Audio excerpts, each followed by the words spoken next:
Je me réjouis de la tenue de la Conférence européenne des humanités dans le contexte de cette crise sanitaire mondiale qui a largement démontré, s'il en était encore besoin,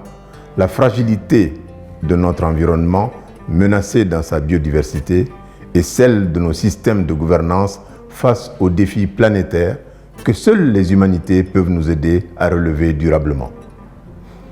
En ma qualité d'ancien président du CIPCH et d'initiateur de la Conférence mondiale des humanités, une vérité implacable rythme et guide mon combat pour la réhabilitation et la refondation des sciences humaines à travers le monde.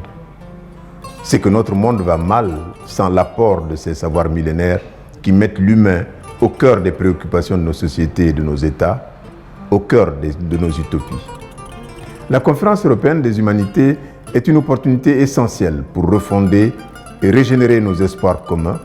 en droite ligne des conclusions de la Conférence mondiale des humanités. La refondation des humanités en Europe devra conduire à une nouvelle lecture de l'histoire partagée de l'Europe et du reste du monde, en particulier de l'Afrique, à une meilleure prise en compte de la diversité culturelle et linguistique du monde, en somme,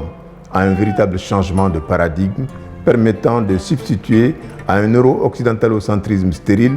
un polycentrisme fécondant et salvateur, nous permettant ainsi de nous hisser ensemble à la hauteur des défis massifs et des impensés des temps présents et futurs. Enfin, je voudrais me réjouir que cette conférence d'aujourd'hui, avec l'implication de l'Union européenne dans cette belle aventure, puisse prendre en compte une question essentielle que j'ai toujours prônée: le dialogue permanent entre les décideurs politiques et les acteurs des sociétés savantes, favorisant ainsi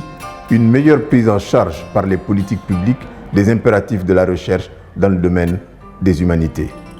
Bon vent à la première conférence européenne des humanités.